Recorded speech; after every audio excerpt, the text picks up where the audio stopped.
Assalamualaikum warahmatullahi wabarakatuh.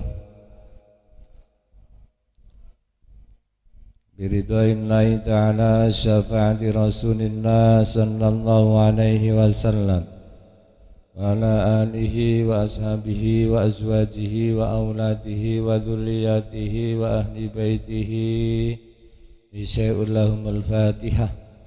أعوذ بالله من الشيطان الرجيم. بسم الله الرحمن الرحيم.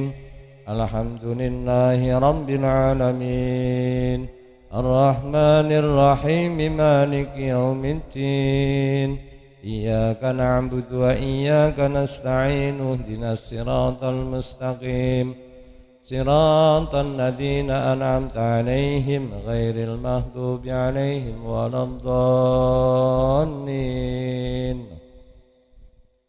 بسم الله الرحمن الرحيم. قال المصنف رحمه الله نفعنا به وبعلومه في الدارين. ربنا آتنا من لدنك رحمة وهيئ لنا من أمرنا رشدا. رب اشرح لي صدري ويسر لي أمري واحلل عقدة من لساني يفقهوا قولي. Subhanaka la ilma lana illa ma 'allamtana innaka antal alimul hakim. Allahumma akrimna binuril fahmi wa akhrijna min dhulmatil fahmi. Allahumma iftah alaina abwaaba rahmatik wansur alaina khazaina ulumik birahmatika ya arhamar rahimin. Para hadirin hadirat, para muridin muridat, mustamingin mustamingat, para mutakhrijin mutakhrijat, sesepuh bini sepuh, haji sepuh, salikin salikat rahimakumullah. Kita lanjutkan pengaosan nggih menika membaca tengahnya Sarhul Hikam. Jadi tengahnya Sarhul Hikam. Kalau pinggirnya dipun sarai oleh Syekh Abdullah As-Sarqawi. Lalu yang tengah lebih besar, tentu khatamnya nggih lebih lama. Ini khatamnya nggih lebih lama, enten 5 tahun, mungkin 10 tahun. Tapi kalau yang tengah ini lebih detail, lebih banyak penjelasan-penjelasan yang mungkin akan lebih memahamkan daripada mungkin di antara panjenengan dulu sudah pernah ngaos hikam, yang mungkin ada yang belum nyantol atau belum paham. Nah, teng mriki akan memperkuat dan akan kita bisa merasakan nilai-nilai manisnya, dalamnya rasa yang di dalam dawuh-dawuhnya Imam Ibnu As-Sakandari. Sebetulnya memang tidak cukup sekali ngaos kitab hikam sahataman niku nggih mboten cukup, mungkin nggih berkali-kali. Tapi wa insyaallah kalau tengah ini diwaos, kita mengikuti insyaallah apabila sudah selesai hatam, sampean-sampean itu jadi kiai besar semua. Karena penjelasannya ya sudah sangat jelas. Percontohan-percontohannya juga banyak nanti. Tengah ini syarahnya atau pensarahannya namanya adalah yang sering kita kenal Al-Imam Ibnu Abbad An-Nafazi Ar-Rondi. Jadi matan nggih piyambak, sarah yang pinggir juga piyambak, ini sarahnya yang tengah. Rondi. Rondi ini semacam kota. Kota di Spanyol namanya Ronda. Senes wong Ronda pos kamling senes. Ronda adalah sebuah kota bersejarah yang sangat terkenal wonten Provinsi Malaga. Jadi komunitas otonom Andalus atau Andalusia, Spanyol Selatan, di bagian dari rute Pueblas Blascon, jadi desa-desa putih. Jadi Pueblas Blancos itu desa-desa putih Andalusia. Beliau ini selama ini termasuk ulama Spanyol yang besar. Pada zaman beliau itu masih aman, belum terjajah, sehingga ilmu tasawuf berkembang sangat pesat saat itu. Jadi Ibnu Abbad An-Nafazi Rondi, yang kita kenal dengan komunitas otonom Andalus di Spanyol Selatan, nama daripada beliau adalah Muhammad bin Abi Bakar bin Abdillah bin Malik bin Ibrahim bin Muhammad bin Ibrahim bin Yahya, yang masyhur dengan Ibnu Abbad. Juga kunyahnya adalah Abu Bakar Abdullah An-Nafazi Ar-Rondi. Beliau dari kabilah Himyar yang lahir di Ronda di Provinsi Malaga, Spanyol Selatan pada tahun 733 Hijriah, bertepatan dengan tahun 1332 atau 1333 Masehi. Beliau Abu Bakar Abdullah An-Nafazi wafat di Fes, Maroko pada tahun 792 Hijriah atau 1390 Masehi. Jadi beliau usianya nggih niku wau 792 dikurangi 733. Berarti 59 tahun. Beliau tidak sama dengan Abu Bakar As-Siddiq yang lahir di Mekah pada tahun 573 Masehi. Berarti antara Abu Bakar As-Siddiq dengan Abu Bakar Abdullah An-Nafazi ini selisih 1390 diambil 573. Berarti selisih 817 tahun. Jadi Abu Bakar Abdullah An-Nafazi sedo pada tahun 792 wonten wulan Rajab atau Masehinya tahun 1332. Nah, saat itu Ronda adalah kota yang masih muslim, dan sewaktu Spanyol dikuasai non-muslim, Ronda saat itu masih murni dalam kekuasaan umat Islam.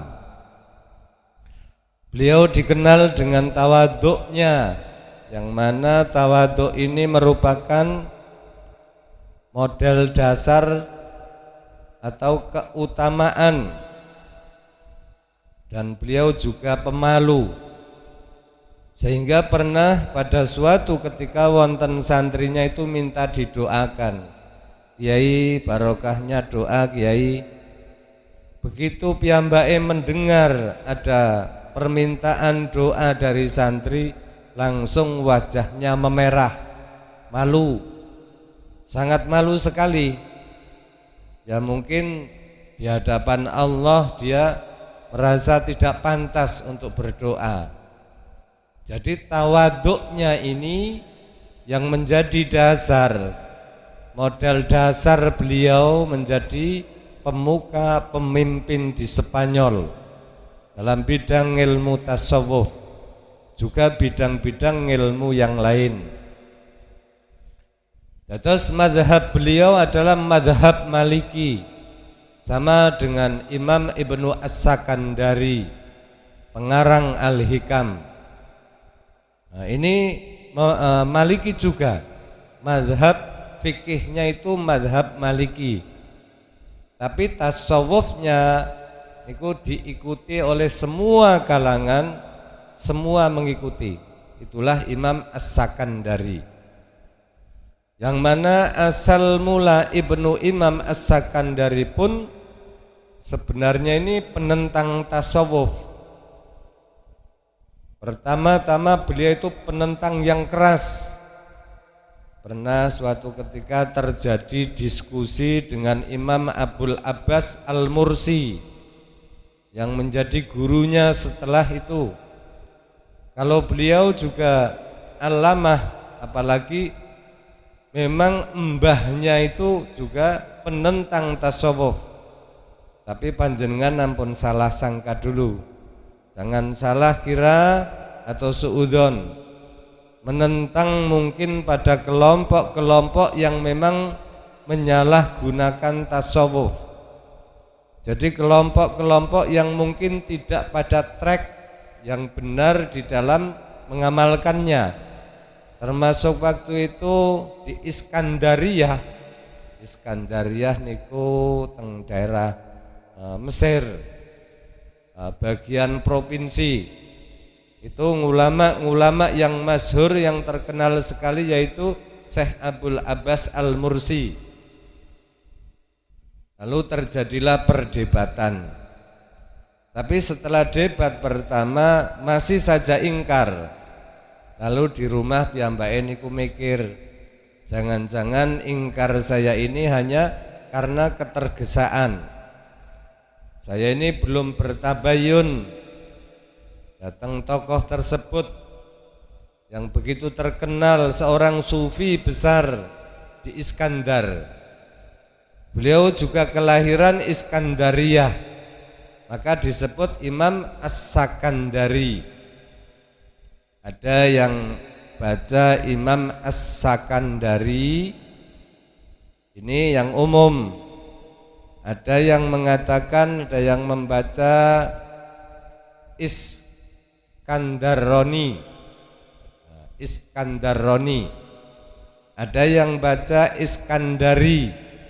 Jadi Ibnu Athaillah Al-Iskandari, ada yang menyebut Al-Iskandaroni, tapi yang umum As-Sakandari. Nah, niku sama itu artinya. Lalu datang yang kedua kalinya, akhirnya ketemu hakikat ngilmu di hadapan Syekh Abul Abbas Al-Mursi dan mengakui betapa dalamnya pemahaman Syekh Abul Abbas Al-Mursi. Lalu beliau pun akhirnya mengikuti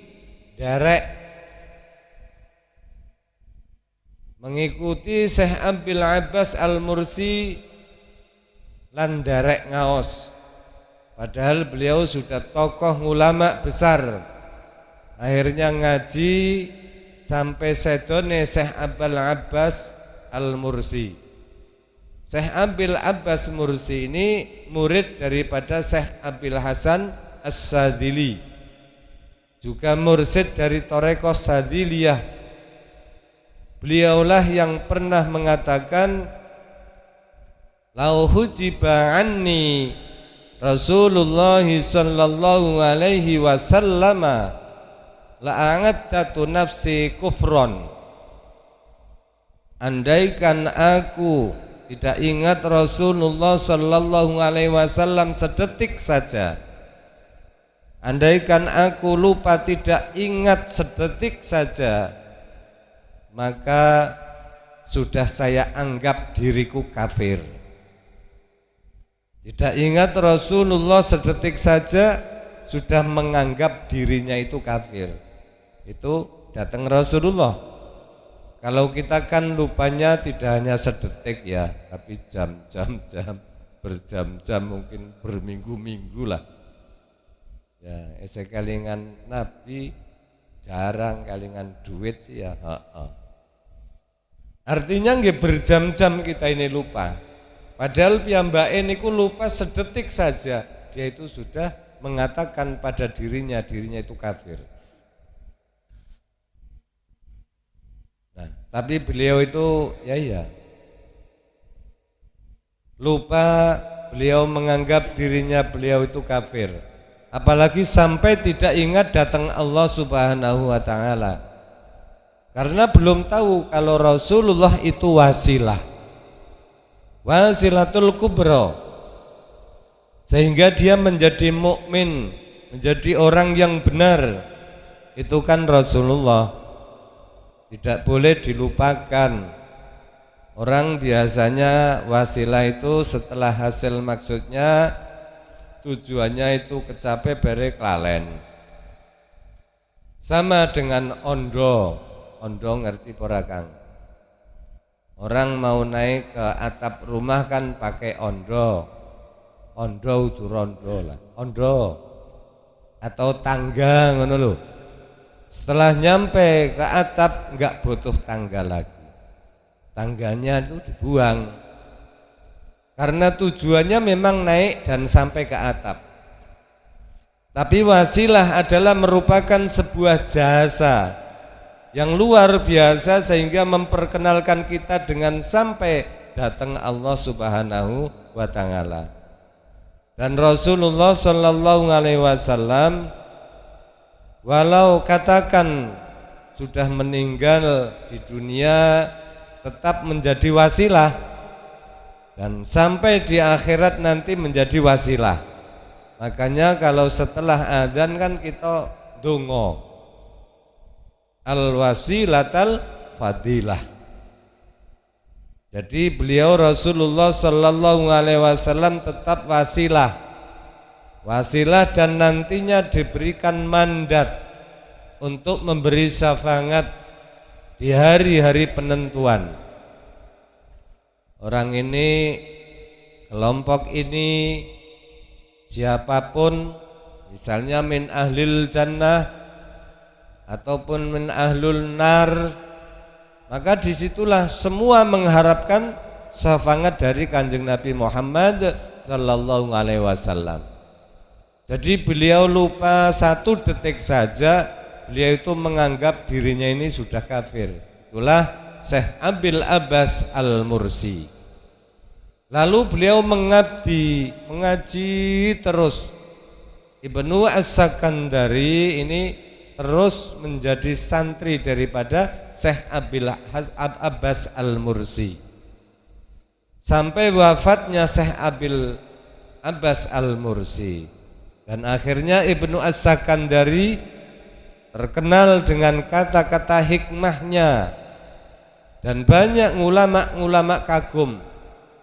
Banyak ulama-ulama yang lain menisbatkan dirinya untuk mendapatkan barokah keilmuannya Ibnu As-Sakandari. Lalu yang mensyarahi ini banyak sekali. Kalau sesuatu yang masih tipis dan kecil, tentu ya banyak kalimah-kalimah yang mujmal, banyak yang masih garis besar. Walaupun sudah menyentuh pemahaman, belum betul-betul terperinci. Kita sekarang masuk ke kitab Syarah Al-Hikam yang dikarang oleh Imam Ibnu Abbad An-Nafazi Rondi. Imam Ibnu Abbad An-Nafasi Rondi, keutamaan beliau itu tidak lain merupakan tawaduknya yang luar biasa. Wong ulama sebesar itu terkenal, kitabnya ini sudah seantero jagat raya. Kalau dimintai doa kok malah ketakutan, malah malu. Dimintai donga malah langsung wajahnya memerah karena malu. Beda dengan awake dhewek. Orang-orang nyuwun donga ya wis ngene-ngene tak dongokke. Aduh, beda jauh. Iya, tidak didongaaken, tidak minta doa ya kita doakan. Malah nawar-nawar gitu. Dan sejenisnya ngoten lah. Nah inilah orang-orang yang enggak malu.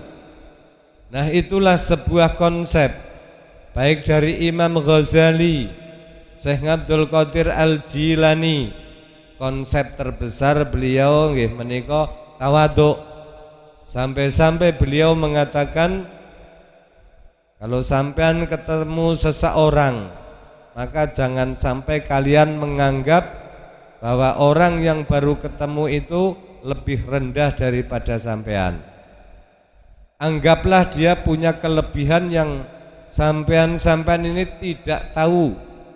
Kamu baru kenal, janganlah kamu lalu menyepelekan, tapi anggaplah dia punya kelebihan yang aku sendiri tidak mempunyai atau tidak tahu. Siapa sebetulnya dia, kita kan tidak tahu. Itu yang menjadi dasar, dan inilah kekeramatan, kemuliaan, keutamaan akan dicapai kalau kita ini modal dasar utamanya tawadhu. Tidak suka merendahkan orang lain, tidak suka menganggap orang lain lebih rendah daripada dirinya. Ya husnudzon mawon. Kecuali orang itu sudah mujahiran, jadi sudah mujahiron, terang-terangan melakukan perbuatan kemaksiatan, kemungkaran, kesalahan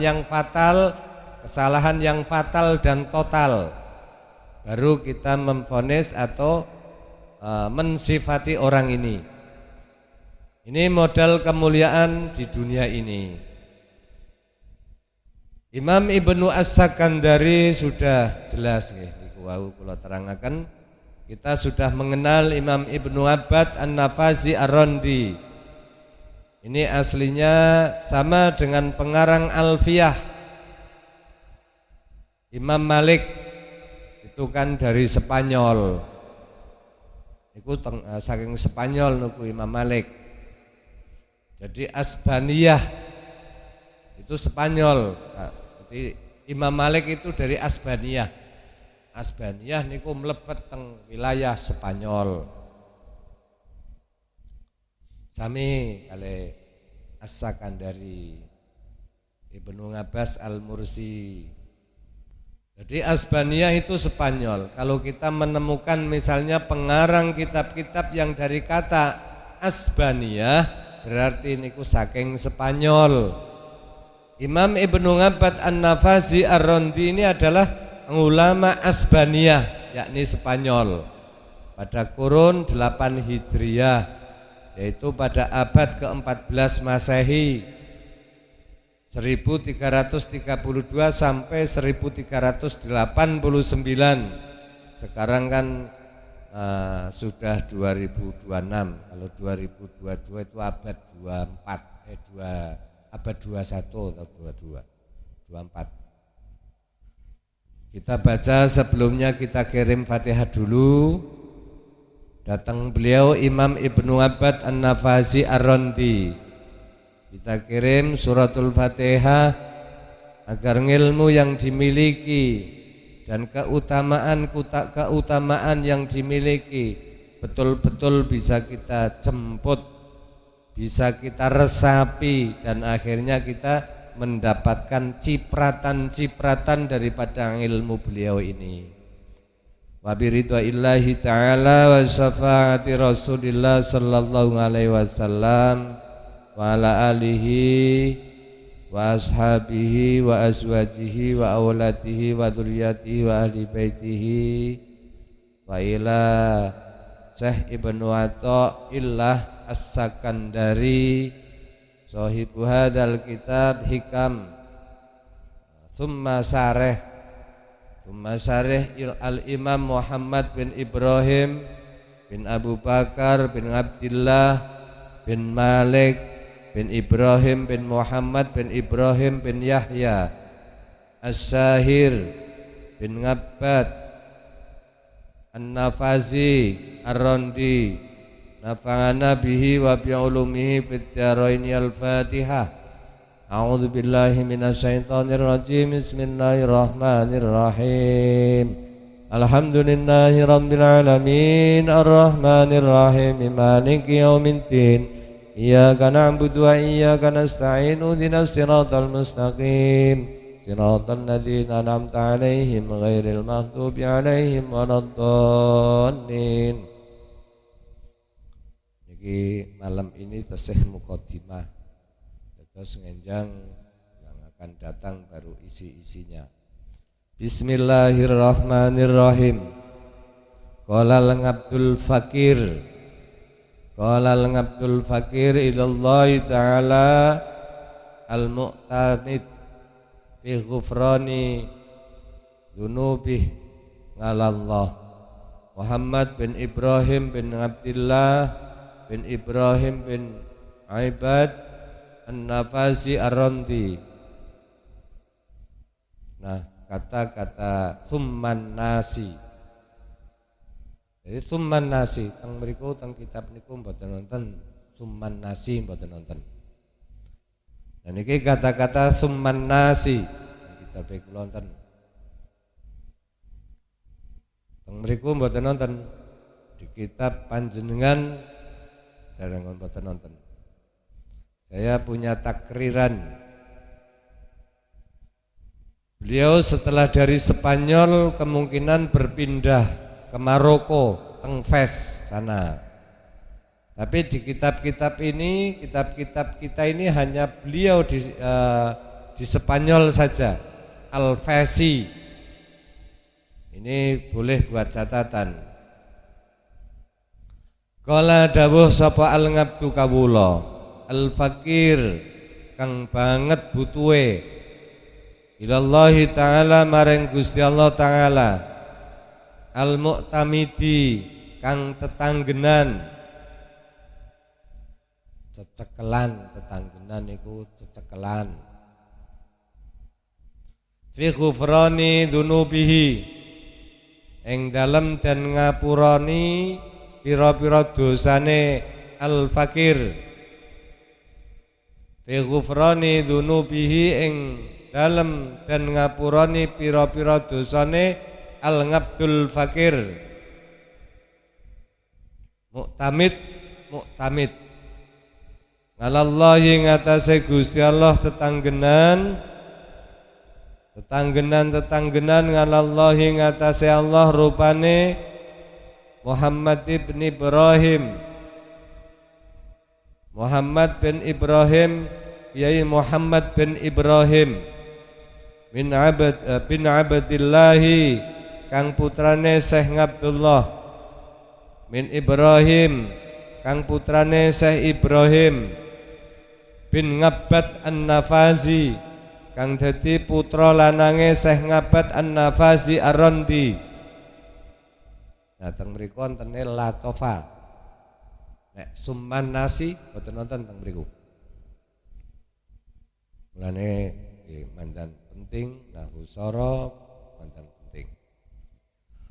Latofa muga-muga malesi sapa Allah bihi kelawan al-ngabdul fakir. Latofa muga-muga melasi sapa Allah bihi kelawan al-ngabdul fakir. Apa dawuhe al-ngabdul fakir? Alhamdulillah tawi sekabianing puji kang patang perkara iku lillahi tetep kagungane Gusti Allah. Nek ulama zaman kuno niki isih komplit. Dadi ngremaknane nggih dawa. Alhamdulillah tawi jinise puji kang patang perkara. Nek seniki kan mboten. Alhamdulillah tawi puji kagungane Gusti Allah ya. Tawi sekabehane puji iku lillahi kagungane Gusti Allah. Tapi nek ulama zaman riyen niku alhamdulillah tawi sekabehane puji kang patang perkara iku lillahi tetep kagungane Gusti Allah. Dhe rupane patang perkara. Puji qadim ngalal qadim, puji qadim ngalal kudus, puji kudus ngalal qadim, puji kudus ngalal kudus. Alhamdulillah tawi sekabehane puji iku lillahi tetap kagungane Gusti Allah. Segala puji milik Allah. Kalau kita ringkas semua puji dalam kehidupan kita nggih. Kalau kita menemukan sebuah puji-pujian pengalembono itu ada 4. Jadi ada 4 sing kula terangkan tadi. Nggih menika puji qadim ngalal qadim. Puji qadim ngalal hadis kudus. Puji kudus ngalal kudus. Ngalal qadim puji kudus ngalal kudus. Jadi puji qadim ngalal qadim. Maksudnya kipripun? Allah memuji zatnya. Puji qadim ngalal kudus, Allah memuji makhluknya. Utamanya nggih memuji Kanjeng Nabi Muhammad sallallahu alaihi wasallam. Puji hadis ngalal qadim, makhluk memuji datang pangeran, datang Allah. Puji hadis halal hadis, pujian antara sesama. Itu kalau di nilai hakikatnya semua itu pujian itu hanya kepunyaan Allah. Makanya di sini alhamdu itu alnya itu alil jinsi. Jadi di sini alhamdu itu kata-kata alnya itu alil jinsi, jenis pujian semua, baik itu manusia itu memuji temannya, sampai santri memuji kiainya, kiai memuji santrinya. Pokoknya pujian yang ada di dunia ini pada hakikatnya adalah milik Allah. Karena semua niku sing menciptakan kebaikan itu Allah. Kita tidak punya apa-apa. Kita ini bisa baik karena anugerah saking Allah. Kita ini bisa melakukan sesuatu itu atas fadl Allah.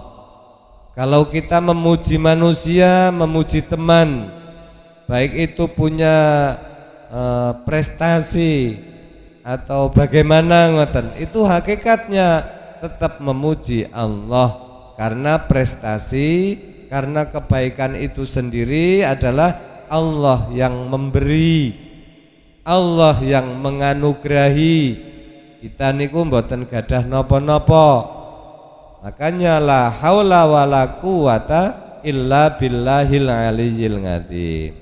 Tidak punya daya apapun illa billah ing kejaba pitulungane Gusti Allah. Jadi hakikatnya semua puji hanya milik Allah. Tapi bukan berarti kita ini salah memuji sesama. Kalau memang orang itu punya kebaikan lalu kita memujinya, itu tidak salah. Karena Allah sendiri juga memerintahkan malam yaskurin nasi lam yaskurillah. Jadi malam yaskurin nas lam yaskurillah. Rasulullah itu mengatakan barang siapa yang tidak mensyukuri manusia berarti juga tidak mensyukuri Allah.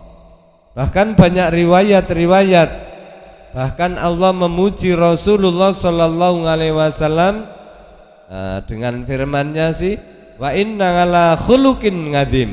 Hai Muhammad, sesungguhnya engkau adalah di atas budi pekerti. Niki Gusti Allah sing muji Kanjeng Nabi. Gusti Allah niku sing gawe pe muji kalih gaweane. Iya, kata Allah, wa inna ala khuluqin ngadim.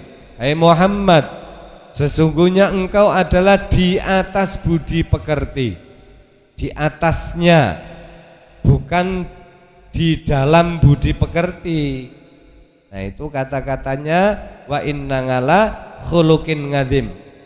Di atasnya, bukan di dalam budi pekerti. Kalau Allah sudah mengatakan dan menyatakan di atas budi pekerti, siapa yang mampu menyaingi pujian Allah ini kan boten nonton. Jadi kata-kata ala khuluqin ngadim niku di atas, bukan di dalam. Allah memuji ngalam, Allah memuji itu utawa ngalem lah.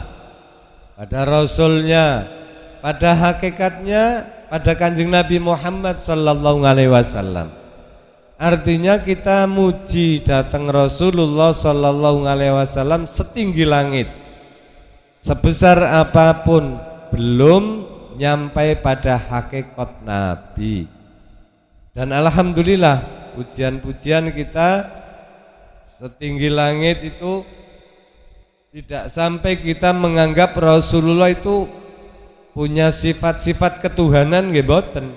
Walaupun kita memuji Kanjeng Nabi sampai sundul langit, tapi nggih tetap saja alhamdulillah pujian-pujian kita ini yang setinggi langit ini tidak sampai kita menganggap Rasulullah punya sifat-sifat ketuhanan. Tidak sampai kita menganggap Rasulullah itu ada titisan-titisan Tuhan, itu tidak. Pujian kita setinggi itu pun tidak keblabasan ngoten lho. Sampai menganggap Rasulullah anak Tuhan misalnya mboten, atau punya sifat-sifat Tuhan, tidak. Nah, ini salah satu kemuliaan umat Nabi besar Muhammad sallallahu alaihi wasallam kula panjenengan. Jadi kekeramatan sampean-sampean kabeh, kekeramatan umat Nabi sallallahu alaihi wasallam antara lain muji setinggi langit pada Kanjeng Nabi, tidak akan pernah dia melampaui batas sampai menganggap titisan-titisan Tuhan, ada sifat-sifat Tuhan, tidak. Sehingga di sini alhamdulillah utawi sekabehane puji kang patang perkara iku lillahi, tetep kagungane Gusti Allah.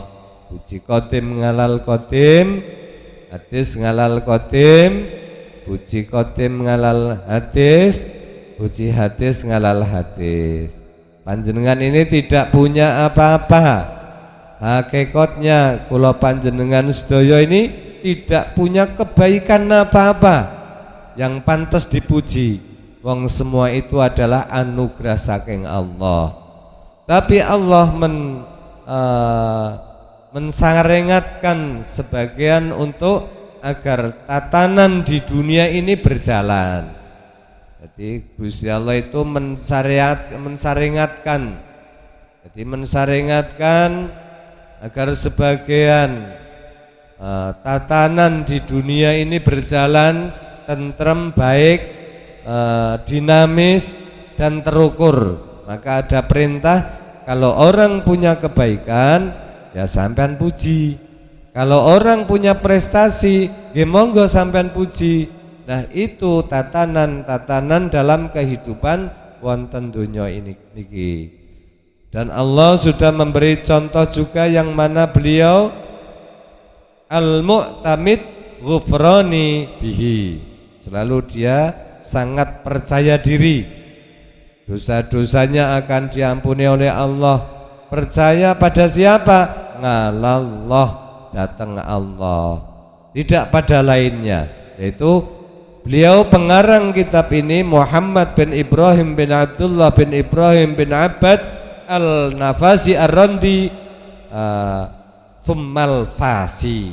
Nah niku Thummal Fasi. Terus Thummal Fasi niku latafallahu bihi. Apa dawuhe beliau? Latafallahu bihi. Alhamdulillah tawis kabehane pujiku lillahi, tetap kagungane Gusti Allah. Ini dawuhnya beliau. Dawuhnya beliau. Kalau kita dulu ngaji nahwu ya, jadi makul kaulnya itu kola, jadi makul kaulnya itu kola. Kalau kita dulu ngaji nahwu, kolal ngabdul fakir, kolal ngabdu al fakir, itu namanya makulnya. Yang diucapkan mana? Kola. Makulnya adalah alhamdulillahil mumfarid. Nah, niku. Alhamdulillah tawi sekabehane puji iku lillahi, tetep kagungane Allah al mumfaridi kang ngijeni sapa Allah bil ngadzamati lawan sifat agung wal jalali lan gede. Janjane iki ya padha ngadomah dan jalal ini sama. Artinya sifat yang tidak bisa diserupai, tidak berbau dan tidak diserupai oleh sifat-sifat yang lain. Al mutawahhidi kang ngijeni. Bistihqaqi nangutil kamal lawan ngahaki pira-pira kesempurnaane sifate Allah. Lawan ngahaki pira-pira kesempurnaan sifate Allah bistihqaqi nangutil kamal lawan amrih ngahaki pira-pira kesempurnaan sifate Allah al-mutanazzahi kang den sucikaken sapa Allah nganis surakai saking pira-pira sekutu. Gusti Allah niku tidak punya teman saja orang duwe, apalagi istri, apalagi anak. Kalau Allah punya teman berarti masih butuh untuk gotong royong, untuk saling bantu.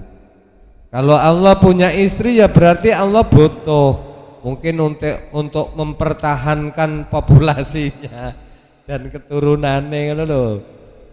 Itu semua yang mustahil dan sebuah yang mustahil.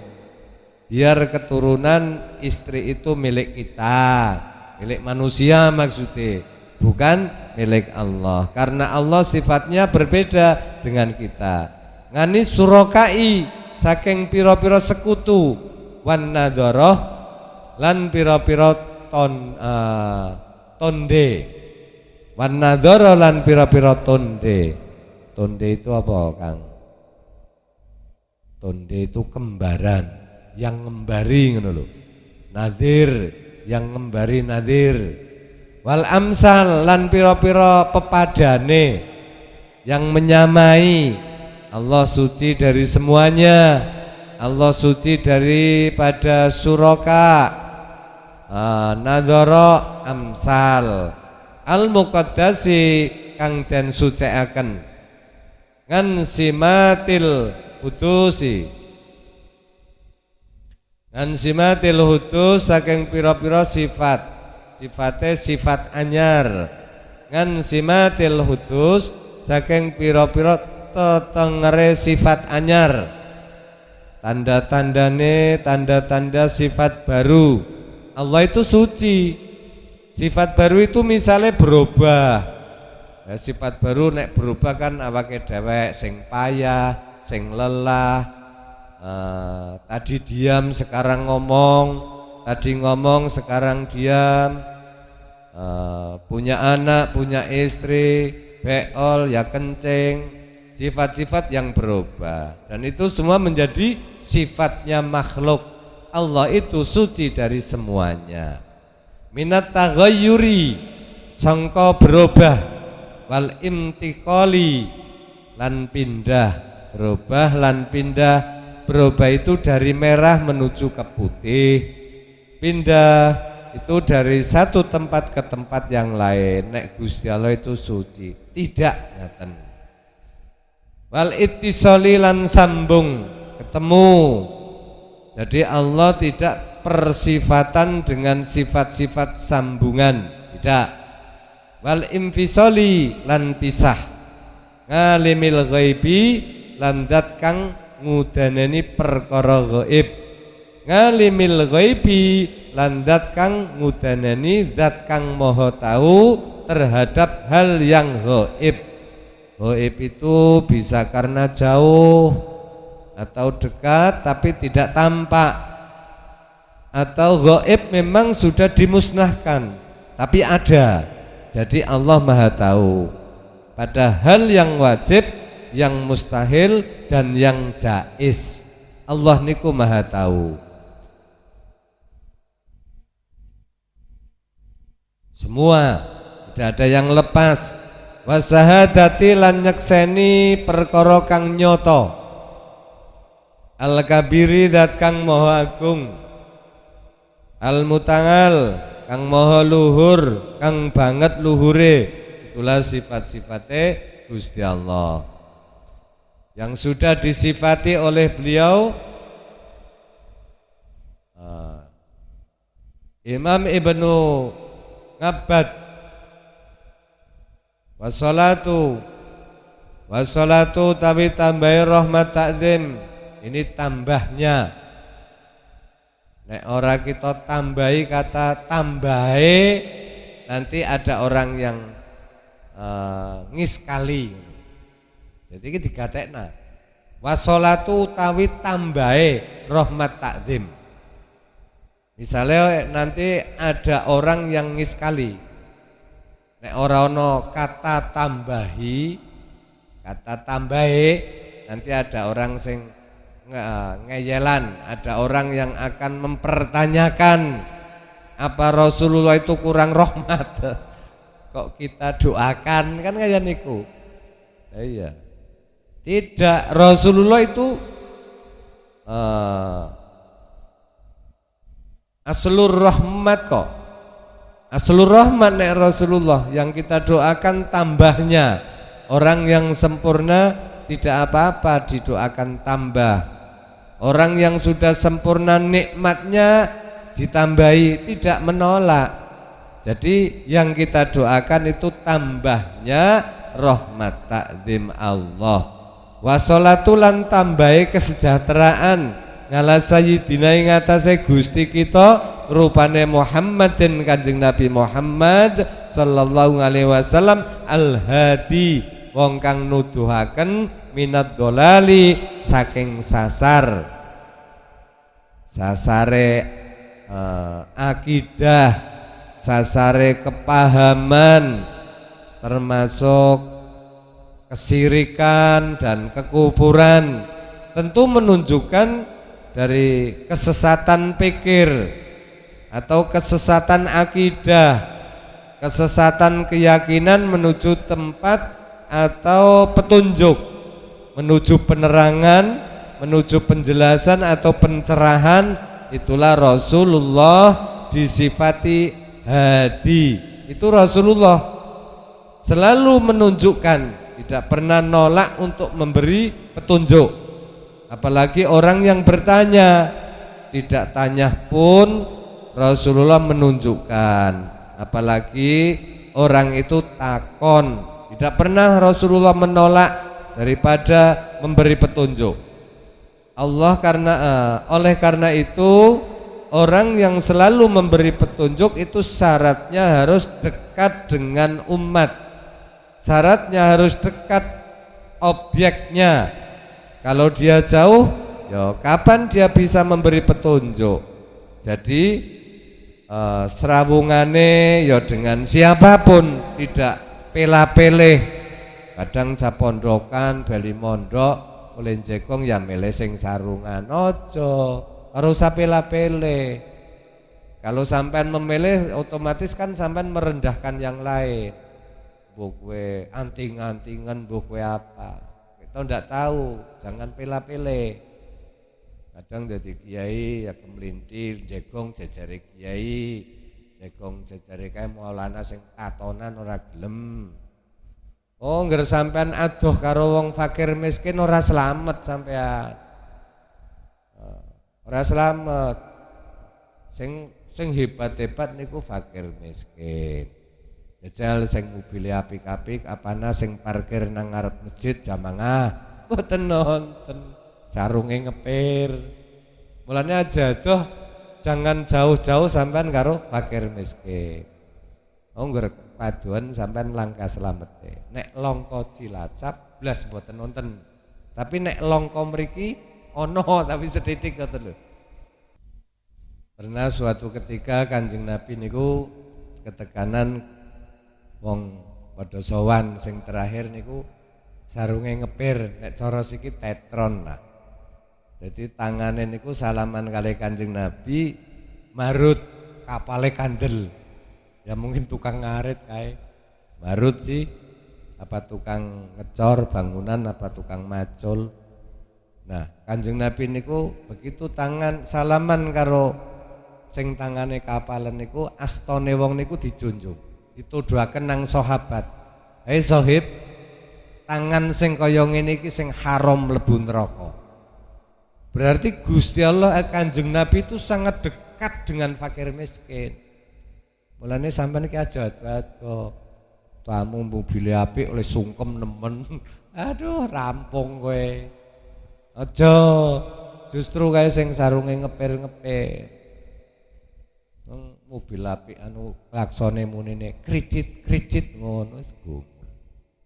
Lah kadang-kadang seniki mobil apik-apik kok angger tanggal tua kenal pote munine tong tong tong kan kaya niku. Ahli sowan Gus BRI ngoten lho. Bismillahirrahmanirrahim. Minad dolalati, jadi iki pundi wau? Minad dolalati saking sasar. Sasare niku sasar akidahe, sasar kepahamane, termasuk syirik lan kekufuran. Tentu itu menunjukkan dari kesesatan pikir, kesesatan akidah, kesesatan keyakinan menuju tempat atau petunjuk, menuju penerangan, menuju penjelasan, menuju pencerahan. Itulah Rasulullah disifati hadi. Itu Rasulullah selalu menunjukkan, tidak pernah nolak untuk memberi petunjuk, apalagi orang sing takon. Jadi syaratnya harus dekat objeknya. Kalau dia jauh, kita tidak akan pernah bisa memberi petunjuk. Dalam rangka memberi petunjuk ngaten. Wa ala alihi lan muga tetep ing ngatasé keluargane Kanjeng Nabi Muhammad sallallahu alaihi wasallam wa ashabihi lan pira-pira sahabate Kanjeng Nabi Muhammad. Alladzina wong-wong akeh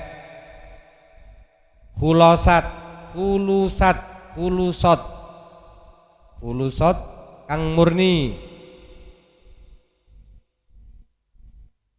lahum kadwe ladina al-a'malu biro-biro amal. Sahabat-sahabat itu orang-orang yang ngamalnya ikhlas-ikhlas, karena beliau-beliaulah orang yang disebut kurun terbaik. Kurun terbaik artinya sahabat itu di masa sahabat itu masa-masa disebut masa 100 tahun, disebut kurun atau generasi. Itu baik semua, kecuali yang murtad, kecuali yang khianat. Karena sahabat itu orang yang menangi Rasulullah sallallahu alaihi wasallam dan iman datang Kanjeng Nabi, meyakini datang Kanjeng Nabi, dan wafat dalam keadaan beriman. Niku jenis sahabat. Sahabat menangi Kanjeng Nabi tapi mboten iman, niku jenis sahabat. Sahabat niku wong sing menangi Kanjeng Nabi lan iman dateng Kanjeng Nabi, niku jenenge sahabat. Ya menangi Kanjeng Nabi tapi nentang karo Kanjeng Nabi Abu Lahab, ya jenis sahabat. Nah, kalau orang murtad kan bukan sahabat namanya. Orang menentang ya bukan sahabat namanya. Sahabat itu semua ngadil.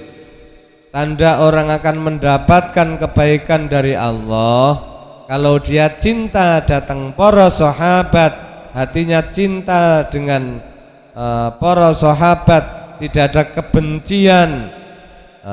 Karena betapa besar jasanya para sahabat dengan kita. Tanpa sahabat mungkin kita tidak mengenal Islam. Tidak mengenal Islam, itulah jasa-jasa para sahabat.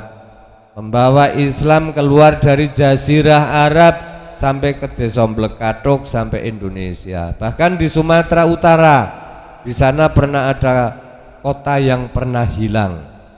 Disebut kota yang pernah hilang.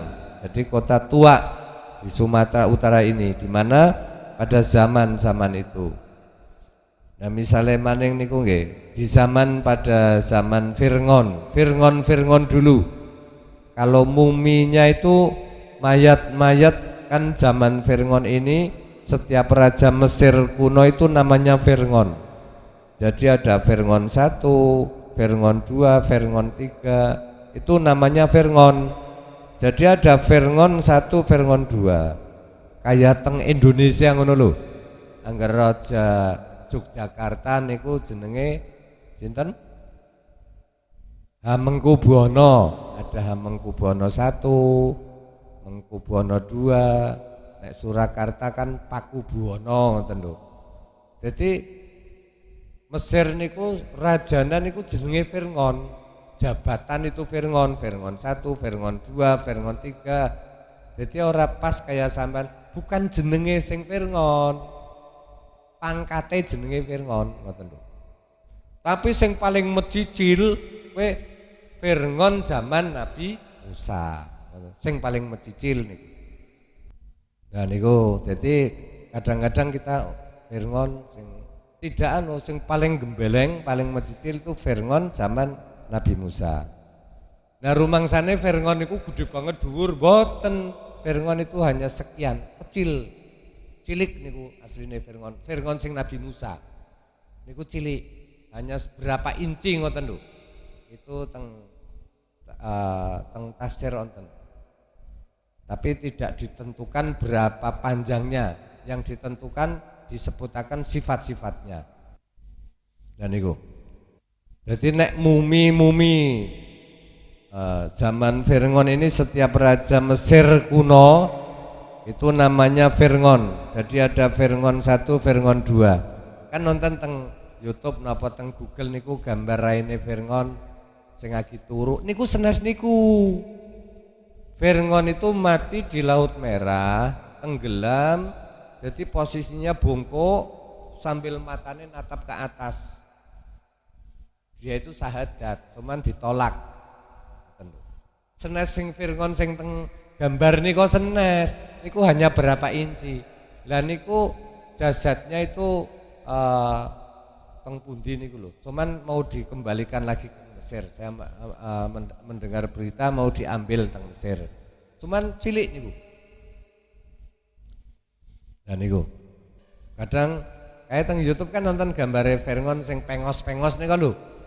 Niku kan lurus oleh jegong, terbaring, tidurnya ngoten. Niku mboten, Firngon niku ketika nang Laut Merah itu mengenaskan, matine mengerikan niku. Jadi Firngon 2, Firngon 3 niku. Kados dene raja-raja niku teng Indonesia. Ada Hamengkubuwana 1, 2, 3. Itu sama, di Mesir kuno setiap raja namanya Firngon. Tapi Firngon yang kurang ajar itu Firngon di era zamannya Nabi Musa. Jadi sebelum Nabi Musa ya sudah ada Firngon. Tapi yang paling mecicil ya Firngonnya di era zaman Nabi Musa. Yang akhirnya itu menentang Nabi Musa. Bahkan 400 tahun dia itu tidak pernah sakit flu mboten. Akhirnya karena seumur hidup nggak pernah sakit, dia mengaku sebagai Tuhan dan akhirnya mati. Jasadnya kemelem, tapi diabadikan. Bukan yang sekarang orang kalau ke Mesir melihat museum itu bukan. Jadi di museum sana nggih banyak mayat-mayat yang dimumikan itu banyak sekali. Raja awal Mesir sampai akhirnya hanya Firngon yang seera Musa itu yang di luar. Itu semuanya itu ada raja-raja sana. Jadi masih wungkul, masih utuh. Tapi bukan Firngon yang di era zaman Nabi Musa. Firngon zaman Nabi Musa itu gak seperti di foto-foto niku senes. Kalau itu kan mayatnya biasa sing teng foto selonjor biasa ngoten lho normal. Tapi Firngon yang nakal ini yang sampai mengaku dirinya Tuhan itu kalau kita lihat di tafsir Sawi ini wonten keterangan orangnya itu pendek, hanya 3 inci napa pinten. Itu kira-kira kecil pendek. Biasanya orang kalau aneh sombongnya itu luar biasa. Dalam hasanah kisah Israiliyah yang kadang dinukil untuk pelajaran sering disebutkan bahwa Fir'aun tenggelam di laut dengan kondisi mengenaskan. Tidak ada angka yang pasti mengenai panjang tubuh Fir'aun. Yang ditemukan adalah keangkuhan dan akhir hidup yang tragis. Engger aneh-aneh niku ya wong kur 3 inci kan aneh. Ya sombong. Mulane engger wong sing sombong-sombong kuwi anu aneh ngono lho. Hidupnya aneh. Wonge sing aneh. Jadi teng kitab tafsir Sawi niku hanya keangkuhan. Fisik Fir'aun dalam perspektif arkeologi sejarah niku berdasarkan mumi yang diyakini sebagai Fir'aun. Nah niku sering dikaitkan dengan Ramses II. Sering dikaitkan. Itu ketika Fir'aun mengejar Nabi Musa, Laut Merah dikembalikan, akhirnya dia tenggelam. Di saat tenggelam dia membaca syahadat. Dia itu sudah berkali-kali itu membaca syahadat. Tapi sebelumnya membaca syahadat, waktu banjir darah nggih mau syahadat. Dan macam-macam itu ujian yang dia alami. Tapi setelah selesai ya balik maning. Banjir darah syahadat, tobat, kok kurang ajar maning, ngoten lho. Ya, Fir'aun itu sudah berkali-kali membaca syahadat. Jadi napa nggih? Waktu banjir darah itu nggih baca syahadat. Ujian yang dia alami, tapi setelah selesai ujian selesai rampung balik maning, pekok meneh. Iya. Ya kepala batu lah. Sudah main-main dengan syahadat sih. Di saat tenggelam air sudah di leher, tenggorokan dia syahadat. Asyhadu alla ilaha illallah wa asyhadu anna Musa Rasulullah. Tapi sudah di tenggorokan, syahadatnya ora ditampa nang Gusti Allah. Artinya tobatnya tidak diterima, akhirnya medodong. Lan jasadnya itu jasadnya iki ora sing kaya nang TV niku mboten. Tidak begitu, seperti orang yang sedang ketakutan, melungker ngoten lho, menekuk sambil melihat ke atas, tangannya ini seperti minta tolong ngoten lho. Nah ini ceritanya, jasadnya ini dibuang ke Eropa atau kemana, disembunyikan pokoknya.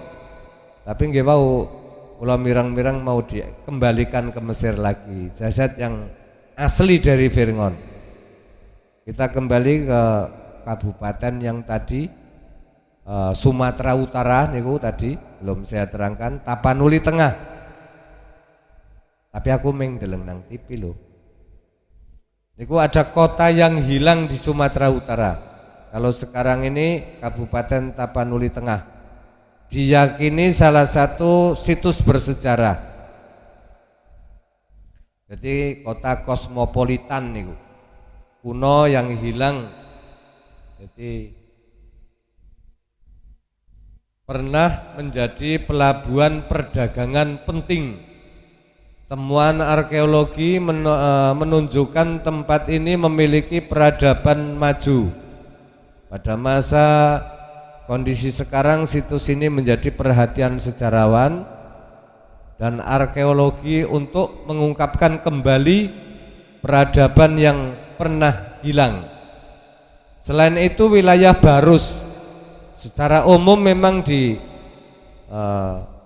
dalam catatan kuno itu Arab, India, Yunani sebagai penghasil kapur barus terbesar. Jadi kota yang hilang itu terkenal dengan kota Barus, penghasil kapur barus. Jadi ini cerita sekaligus sekilas orang-orang yang sombong seperti Fir'aun, dan cerita Sumatera Utara itu asal mula Islam berkembang di Indonesia melalui pelabuhan di Sumatera Utara lewat perdagangan. Jadi sahabat itu adalah orang-orang yang ngadil semuanya. Jangan ada kebencian dalam hati kita, jangan membeda-bedakan sahabat.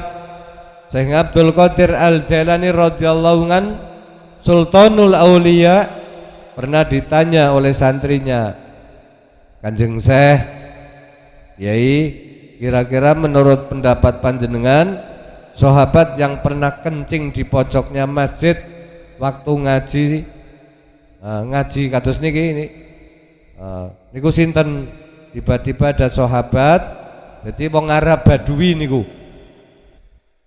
melayu cilik-cilik, lari kecil-kecil ke pojok masjid lalu nguyuh kencing di pojok masjid. Begitu kencing sahabat yang lain tahu, terus mau digebuki, mau ditangkap. Nah, masjid malah nguyuh. Akhirnya Rasulullah preso terus melarang, biarkan, ojo Kang, ojo digebuk, biarkan sampai tuntas, biarkan sampai selesai. Kalau sudah selesai ambilkan air, lalu tuangkan siram biar bersih suci.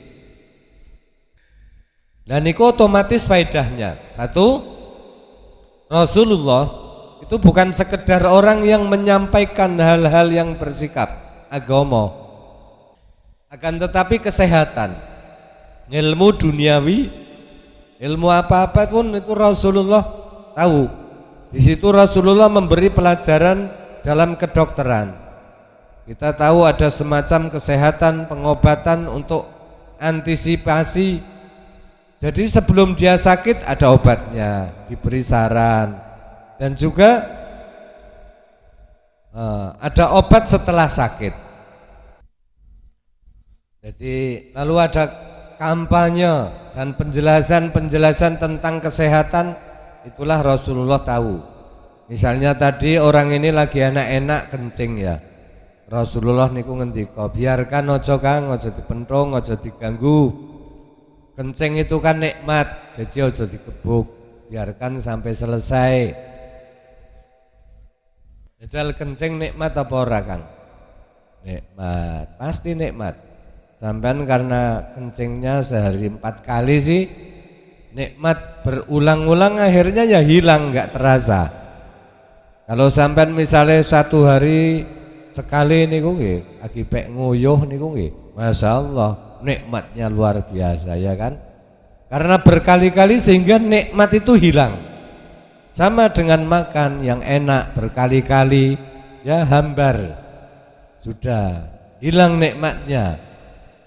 Nah, ini sehari bisa 3 kali, bisa 4 kali, karena sering kita kehilangan rasa nikmat itu tadi. Ya memang manusia itu kan bosenan ngoten lho. Buktinya itu kalau nikmat, begitu selesai kencing kan ada dredeg-dredege ngono nggih mboten. Angger pas ngoyo kan kayak gini kan. Niku sing terakhir, nikmat niku ada dredeg-dredege ngger ngoyo sampean. Nggih mboten. Itu nikmat yang luar biasa. Ya orang ngandel yang ngono jajal ngono ngotor ning ngono lho. Nah niku.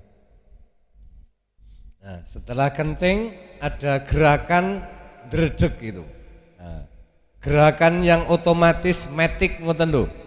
Dan di saat kencing sampean enggak ingat apa-apa. Kenapa? Kenapa? Apa? Nah, itu karena nikmat itu. Apa-apa itu ketutup dengan nikmatnya kencing. Waktu kencing sudah tidak ingat apa-apa. Tidak mikir ilmu, mikir apa, mikir bayangan apa, tidak. Jadi waktu kencing tidak ingat apa-apa. Yang tadi karena nikmat kencing, jadi menutup yang lainnya. Tapi karena sudah sering kita lakukan, nikmat itu ya sudah berkali-kali akhirnya menjadi tidak nikmat rasanya. Ya itu hambar. Itulah kelemahan kita. Jadi orang-orang itu pagi-pagi hujan-hujanan dingin, misalnya dibuatkan oleh garwane istrinya kopi susu, rokok misalnya, ya rokoknya itu dicepakaken, disiapkan. Ini pagi-pagi hujan-hujan dingin-dingin rokokan sambil ngopi. Wah enak, nah, enak, nikmat. Jadi pikiran yang buteng pun itu hilang. Jadi karena apa? Asap rokok dicampur dengan kopi kecoklat-coklatan meluncur di tenggorokan, rasanya suatu kenikmatan tersendiri dalam hidup ini.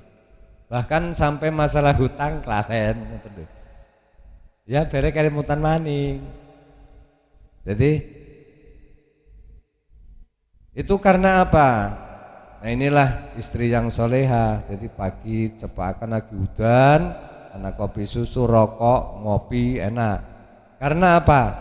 Istri soleha. Karena uang belanjanya tidak pernah telat. Coba kalau sing belanja telat, oh. Apa juga kira-kira dibikinkan?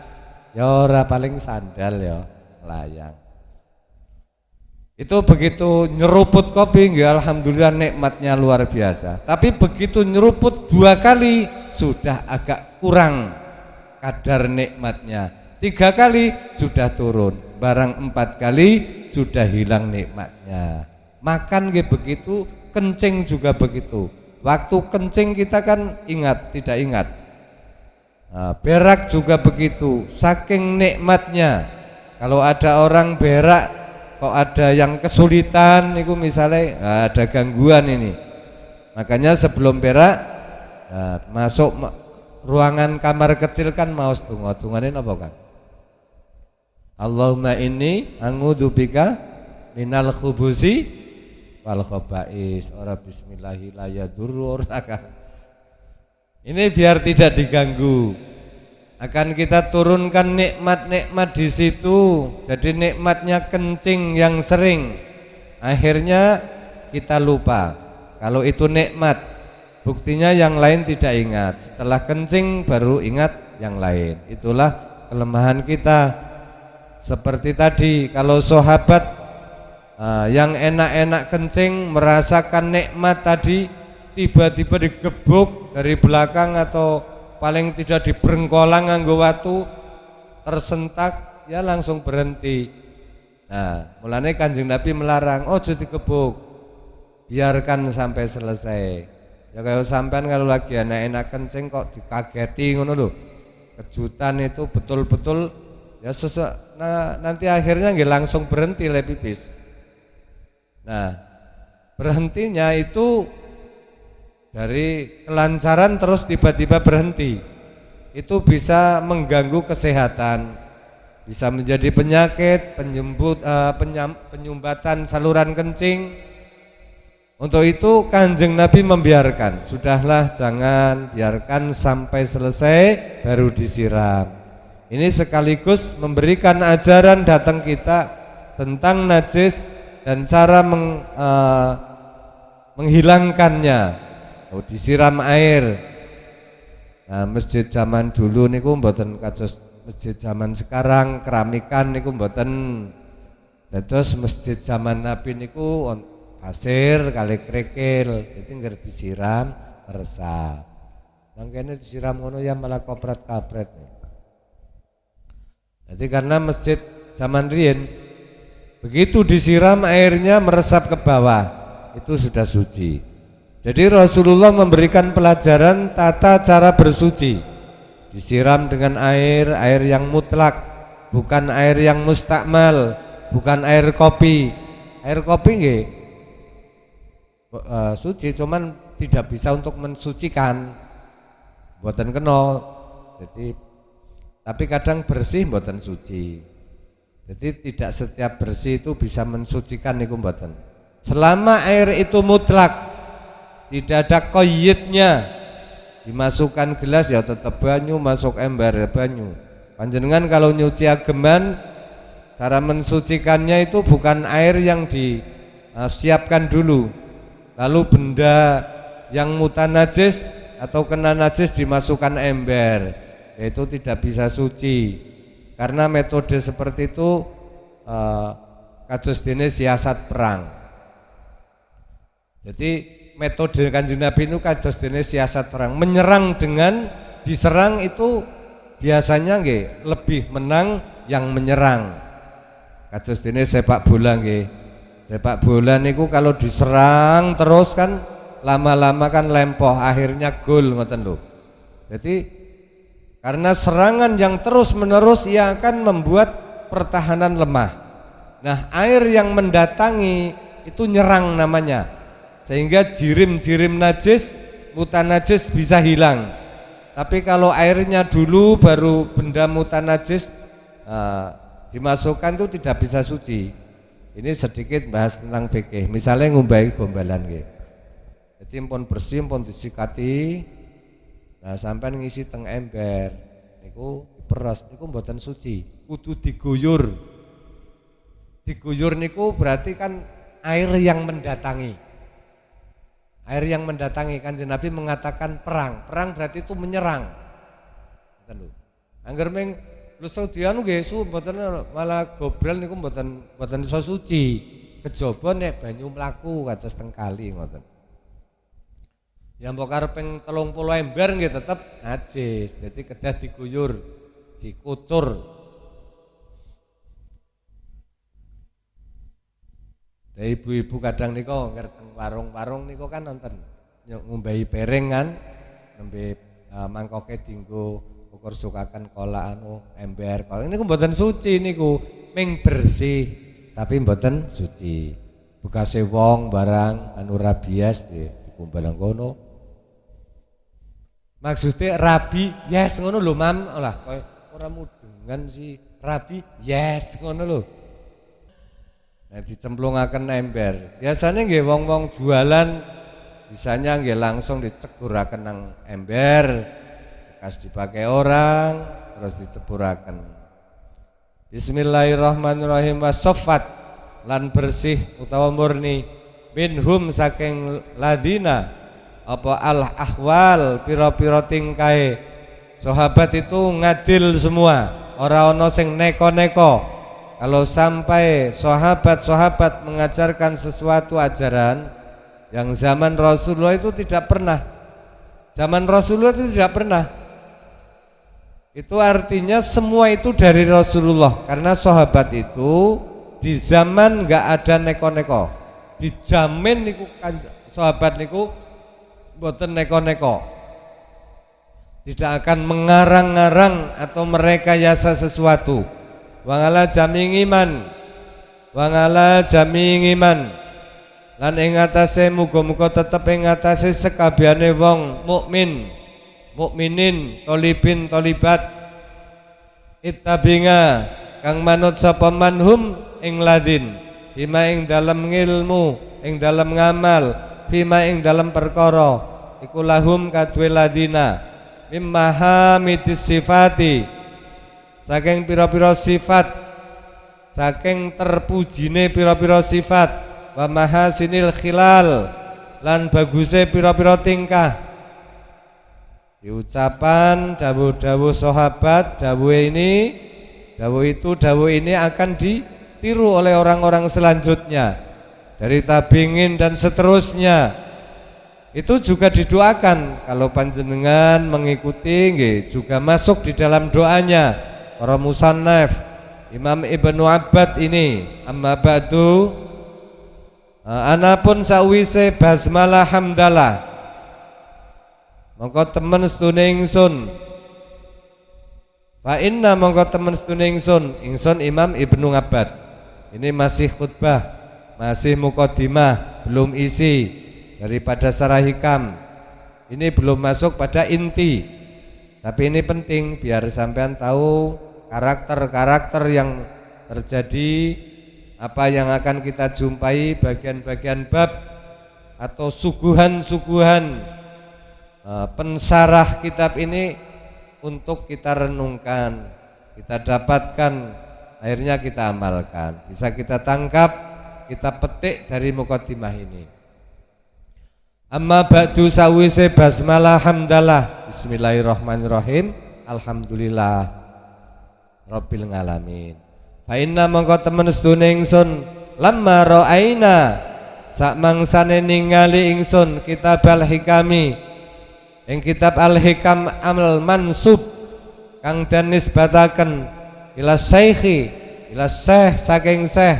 Syekh ini orang yang mumpuni ilmune, tidak harus tua, tapi asli syekh itu artinya orang tua. Nah, tapi akhirnya dibuat istilah siapapun yang mumpuni ilmunya walaupun tidak tua. Ila syekh maring syekh, ini menjadi rujukan. Al-imam kang dadi imam, al-muhaqqiq kang nahkikaken masalahnya, kang nahkikaken masalahnya, muhaqqiq ini masalah dikuatke dengan dalil ngoten lho. Al-ngarif kang makrifat, ngarif billah, makrifat datang Allah. Al-mukasaf kang den buka ghaibe, kang den buka ghaibe. Al-waliyu kang bangsa wali, ar-rabbaniyu ar-rabbani kang bangsa pangeran. Abil Fadl, Yoseh Abil Fadl, ini salah satu kunyahnya As-Sakandari. Ini kadang yang disebut Abil Fadl, Abil Fadl, Abil Fadl. Kadang nggih Tajuddina, rupane Imam Tajuddin Ahmad bin Muhammad, gelarnya Imam Tajuddin nggih menika Ahmad bin Muhammad bin Abdul Karim bin Ngataillah As-Sakandari radhiyallahu an. Salah satu sebutan As-Sakandari tadi Iskandaroni, Iskandaroni atau Iskandari, terus yang umum As-Sakandari radhiyallahu an. Wa nafangana muga-muga migunani sapa Allah ing kita bihi kelawan Ahmad bin Muhammad atau Abil Fadl. Itu min afdali ma, min afdali ma setengah sangking luwe utama-utamane kitab sunnifa kang den anggit, kang den karang apa ma ilmi tauhid ing dalam ilmu tauhid. Jadi kitab hikam ini juga kitab tauhid. Jadi muqaddimahnya sudah seperti itu kan tadi. Tauhid itu yang membersihkan atau menyatukan diri datang Allah. Yang satu dalam sifat yang mulia-mulia. Wa ajal lama, wa ajal lima, wa ajal lama, wa ajal lima lan agunge kitab i'tamada kang tetanggenan hu ing ma, i'tamada kang tetanggenan cecekelan hu ing ma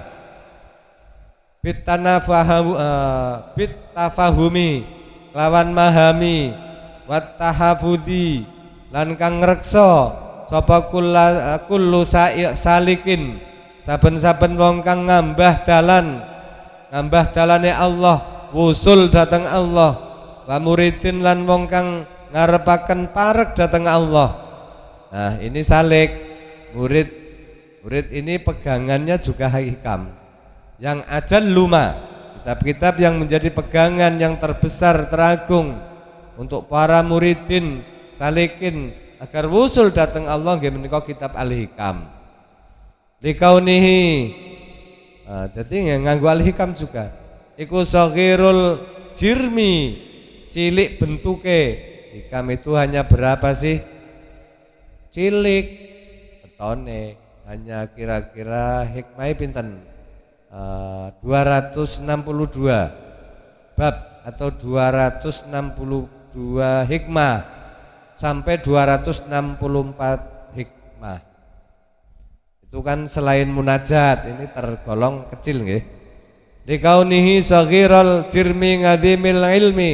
Tapi sing ngomong cilik pengarang kitab niki Nangger dewek wong kitabe semene mulane tak omongke nganti 10 tahun. Saking gedene. Ngadimil ilmi, gedhe ilmune. Kecil tapi besar, besar kandungannya ngoten. Dangi barokun, dangi barotun kang duweni pira-pira tembung atau ngibarat rafiqatun kang bersih, tembung tetembungannya bersih, bagus, enak ngoten. Wa mangani lan pira-pira makna hasanatin kang bagus, paikotin kang unggul, kosoda kang nejo via ing dalem ngibarat ila idahi tariqin qasada kang nejo sapa mungalib Imam Ibnu As-Sakandari fiha ing dalam ngibaratun ra'iqatun ila idahi tariqil arifin maring jelasaken carane utawa dalane para arifin wal muwahhidina lan wong kang padha nauhitaken maring Gusti Allah wa abanati mana hijas salikin lan jelasaken pira-pira dalane metodene wong-wong kang padha usul atau memperjelas jalan bagi mereka yang mencari ilmu wal mutajarridina lan kang padha ngambah dalan lepas sangka sebab lan musabab wal mutajarridina lan wong kang ngalap ninggal ikhtiar ngoten nggih kepenak akhadna mongko ngalap ingsun Imam Ibnu Abbad fi wadingi tanbihi ing dalem nyalehaken pekiling cara ini ibarat tambah ini penting luar biasa menjadi metodenya para arifin wahidin akan menunjukkan jalan-jalan para salikin para mutajarridin maka pengarang kitab ini bergerak untuk memberi rambu-rambu atau peringatan memberi penjelasan-penjelasan yakunu kang ana apa tambah ana iku kasarihi syarah jadi ini mutawaduknya Imam Ibnu Abbad yang setebal ini kitabnya menganggap ini hanya rambu-rambu saja ini hanya tambah saja pengingat yang mungkin bisa sama dengan syarah tapi bukan syarah kasarki seperti syarah itu pun liba'di ma'aniyatin maring setengah pira-pira maknane al-hikam adz-dzahirah kang zahir wakal kasfi kaya buka lilam ngati maring cumleret atau sinar yasiratin kang setitik min anwari saking pira-pira nure al-hikam al-bahirah kang pertelo kang jelas wala kudrata lan ora ana kemampuan lana kadue ingsun ngalasti fa'i jamingima ing atase nuhoni sekabehane perkara istamala kang mengku apa hikam ngalih ing atase ma. Jadi mu'alif memohon segala puji bagi Allah.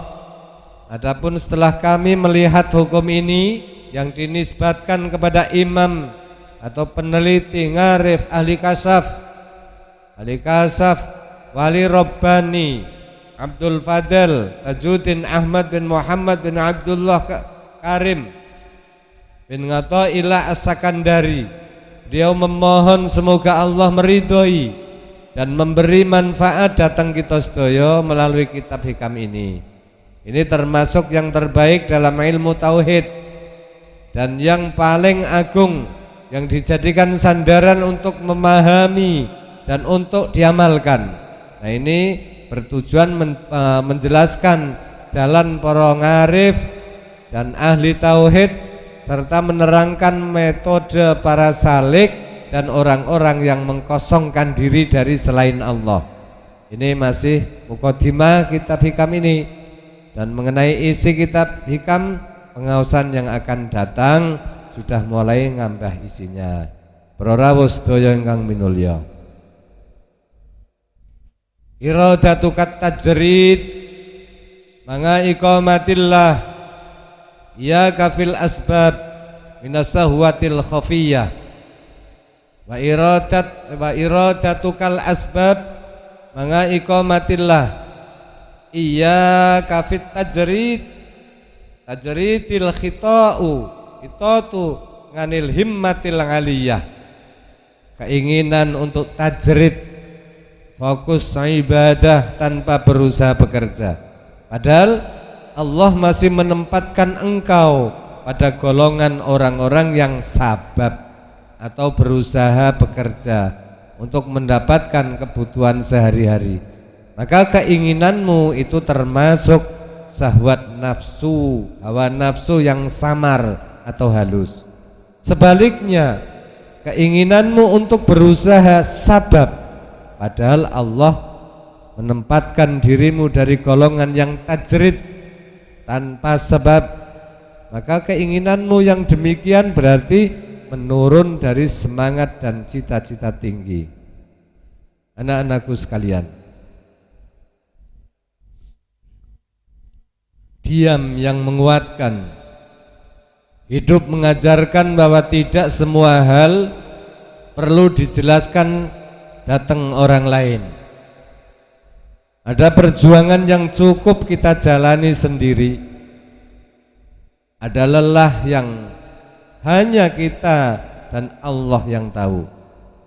Karena semakin dewasa, kita paham bahwa ketenangan lebih berharga daripada pengakuan manusia. Ya Allah, inikah caramu menunjukkan betapa besar rasa sayangmu kepadaku, hingga panjenengan memberiku begitu banyak ujian dan cobaan. Jujur ya Allah, aku sangat lelah. Tapi bila dengan cara ini Engkau meninggikan derajatku, berilah aku kesabaran yang tiada batas, agar aku bisa tetap tegar dan ikhlas dengan takdir yang Engkau tuliskan untukku. Saat kolbu menangis, langit pun mendengar. Kolbu ini seakan lelah berlari ke dunia, lalu tersungkur saat sadar hanya Allah tempat pulang yang sebenarnya. Tidak semua air mata jatuh dari mata, sebagian tenggelam di dalam kolbu yang rindu diampuni. Kolbu yang hidup selalu bergetar saat nama Allah disebut. Meski masa lalunya penuh noda dan luka, ketika doa terasa berat, bukan Allah yang jauh, kolbulah yang menumpuk debu kelalaian. Kolbu yang benar-benar tenang, bukan yang memiliki segalanya, tapi yang ikhlas kehilangan demi Allah. Tidak semua yang hancur itu bisa terlihat. Tidak semua yang bersedih itu bisa menangis. Tidak semua senang itu bahagia. Kita semua pernah menipu agar terlihat baik-baik saja. Pelajaran hidup yang bisa aku petik saat ini, sebaik dan setulus apapun kita, sesayang dan senurut apapun kita, sebesar apapun pengorbanan kita, tidak akan berharga di hadapan orang yang tidak bersyukur memiliki kita. Maka jangan menjadi pelangi untuk orang yang buta warna. Hakikat doa adalah menyatukan hati kita dengan iradah Allah, bukan memaksanya memenuhi kehendak hawa nafsu. Doa bukanlah alat untuk mengatur Gusti Allah, bukan, tetapi untuk mengenalnya dan membiarkan diri kita menjadi sarana kekasihnya. Kita berserah, membiarkan Allah menata hidup kita sesuai hikmah dan cintanya. Jangan sampai hati menjadi penjara keinginan sendiri. Jangan sampai menjadikan Allah sebagai pelayan dunia. Sebaliknya, jadikan diri kita hamba yang ikhlas, tunduk pada kehendaknya, dan menjadi perantara rahmatnya. Rahasia terdalam saat hatimu telah menyelam wilayah rasa. Simpanlah sebagian rasa itu untuk dirimu sendiri. Tidak semua yang sampean alami bisa dimengerti oleh orang lain. Terkadang mereka menilai dari permukaan tanpa menangkap ke dalam jiwa Mbah Abu.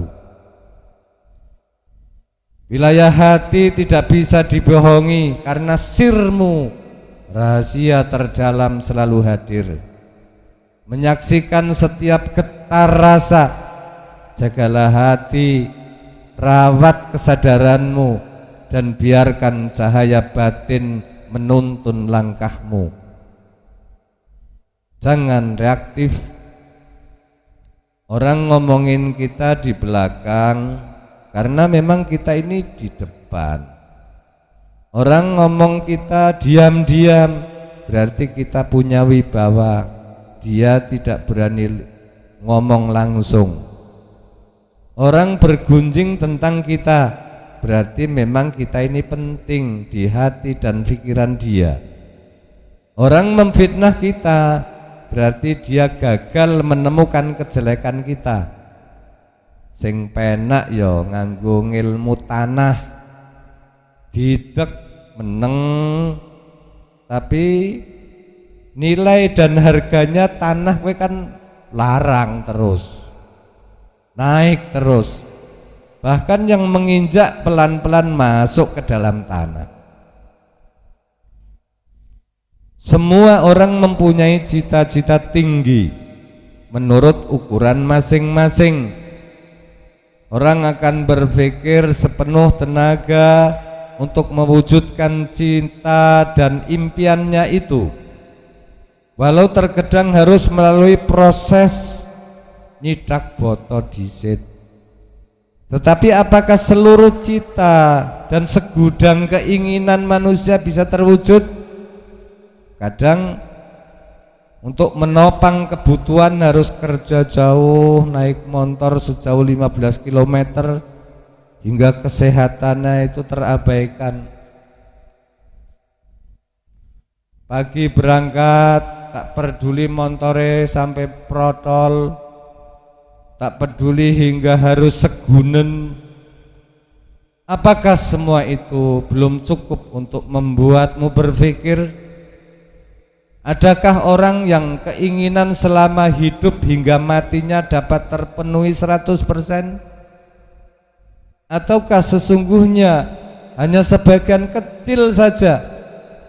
Beruntunglah kita ini punya konsep yang disebut qanaah, sikap rela menerima dan merasa cukup dengan apa yang diberikan Allah. Qanaah mendorong jiwa ini menjadi ikhlas, legowo, bersyukur, dan menjadikan hidup ini terasa lebih tenang. Mungkin baiknya kita tengok lebih dalam lagi. Sampean datang tanpa pakaian, sampean pulang pun tanpa pakaian. Sampean ketika baru datang sangat lemah, pulang pun sampean akan lemah. Kamu datang tanpa harta, pulang pun sampean tanpa harta. Saat kamu lahir ke dunia dimandikan, meninggal dunia pun sampean dimandikan. Pentingkah kita kejar bayang-bayang sejauh 15 km hingga segunen? Pentingkah kita sombong sedangkan kita tahu kita akan pulang dengan tangan kosong? Hanya amal ibadah yang kita bawa.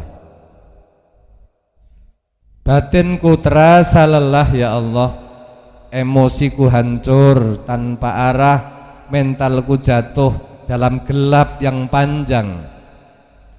Namun raga ini tetap dipaksa tegar oleh keadaan yang tak memberi pilihan.